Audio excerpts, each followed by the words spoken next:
Welcome back to Squawk Box. She called President Trump's tariffs the worst self-inflicted wound. Former Treasury Secretary as well as former Fed Chair Janet Yellen is with us this morning, and we're thrilled to have her as we all try to make sense of what is going on around us.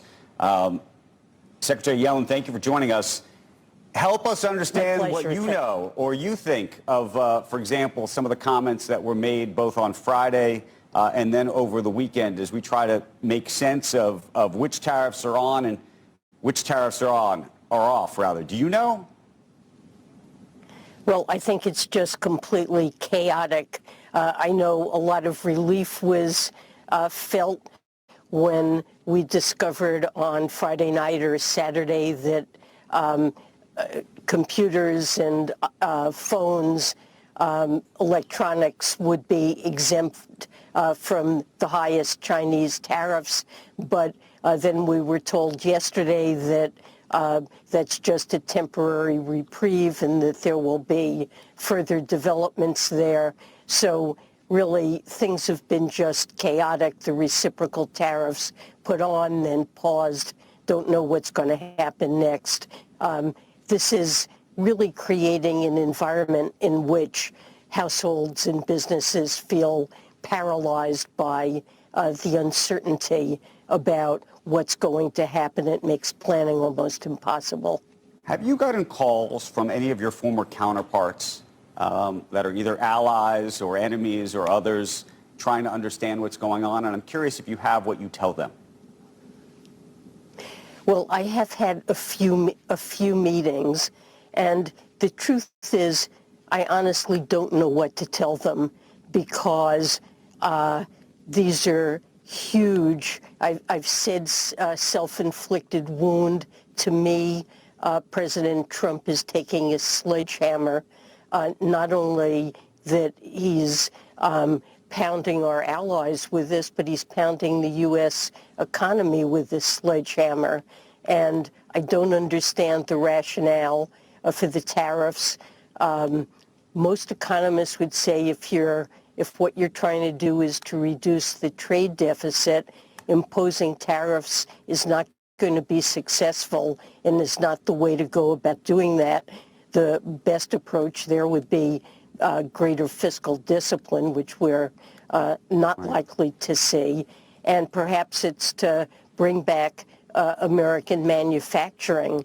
But I really think that's a pipe dream and not something that is likely to be accomplished. And we could even raise questions about whether or not, in a broad-based way, that's a desirable goal. And it's really hard to predict where this is going. The escalation with China could have very significant global implications. Fair to say that the Biden administration did implement tariffs on China itself. So we should get back to that in just a moment. But I'm curious if you'd put your Fed hat back on, or at least your former Fed hat back on, and tell us what you saw in terms of the bond market last week and what you think of the bond market as a proxy for what's going on. How concerned are you about that? To the extent there are risks in the system, how do you see that playing out? Well, we saw a very unusual pattern over the last couple of weeks in financial market developments. Normally, when times are chaotic and uncertainty is high, there's a desire to invest in safe assets, and that tends to push down U.S. Treasury yields. But U.S. Treasury yields went up. And when U.S. Treasury yields go up, normally that attracts capital inflows that would boost the dollar. But both the dollar declined and U.S. Treasury yields rose. And what that suggests is that investors are beginning to shun dollar-based assets, and that calling into question the safety of what is the bedrock of the global financial system, namely U.S. Treasuries. Now, I was pleased that the 10 and 30-year auctions went well. I don't think we're seeing dysfunction in the sense of liquidity completely drying up in the markets. But a pattern suggestive of a loss of confidence in U.S. economic policy and the safety of bedrock financial assets is really very worrisome. Secretary Yellen, again, it's great to have you here. It's Kelly. I just have a question on that exact point. You were under some criticism for relying more on Treasury bills during your tenure, as we had some issues then with the amount of financing that had to be done. We are on equal, if not worse, footing now, and there are some rumors in the market. We're going to talk to Ed Yardeni and others about this next hour, that the Treasury Secretary, who came in and doubled down on your strategy, might actually have to further increase bill issuance. Do you think that that would be a sensible thing to do right now if it means the difference between kind of exploding long-end yields and costs to move even more in that direction on short-term bill issuance? What do you think the impact of that would be? Well, you know, the U.S. Treasury has, for a very long period of time, followed a strategy when it comes to issuance of longer-term Treasury securities, of regular, predictable, orderly issuance. We don't try to play the markets, look at what's happening with yields along the curve, but announce a medium-term program of bond sales that the market understands. So I don't think that moving to bill issuance because you're disturbed that long rates have gone up would be a sensible financing strategy. Bill issuance did surge after the debt ceiling was resolved, and it really spiked. The reason for that is that the Treasury normally holds a cash balance of anywhere between $500 or $800 billion. And as the debt ceiling became more and more binding, that cash balance was run down to something very close to zero and had to be quickly rebuilt. And short-term treasuries and bills serve as a buffer. And so that's where the issuance initially was. But over time, the regular, orderly, and predictable issuance pattern would be bringing that down. So there was really no plan to massively increase bill issuance, and I don't think that would be wise. Do you believe that either the Chinese could start dumping U.S. treasuries or just not buy them, and or there was some speculation last week it was actually the Japanese that were doing that? I mean, in terms of just a rational approach to this, there is an argument to say that if the Chinese were to do such a thing, they would be hurting themselves. That would be my assessment, is that China, if they were to sell dollars, would be pushing up the value of their own currency and creating risks to the Treasury market and to global financial stability that would harm them and would represent a very significant escalation. So it's not something that I would expect China to do. I'm sure China hopes that we will be able to negotiate a bargain to, on both sides, reduce these extraordinary tariffs. In terms of the quote-unquote art of the deal, who do you think has more leverage right now? There seems to be two arguments. One is that the United States is still the biggest economy in the world, the most important economy in the world, that everybody needs and wants to do business with the U.S., and therefore we have leverage over our allies and others.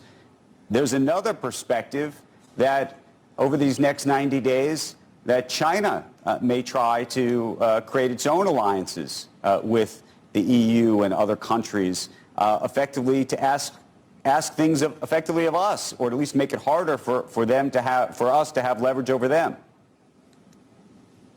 Well, I think the policies that the Trump administration are following, both with respect to unilateral imposition of tariffs and also our alliances, commitment to NATO, treatment of Ukraine, are are really causing our allies to have severe doubts about the United States as a friend and reliable ally, and promises we've made, including through USMCA to Canada and Mexico, that the previous Trump administration negotiated. We're simply burning those agreements without consultation. So I really am worried about the United States becoming isolated, viewed as untrustworthy, and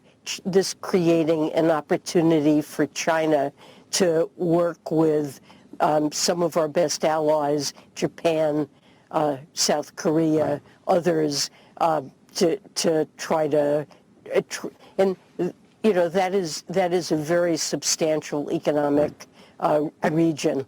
Have you discussed any of this with Scott Bessent? No, I have not.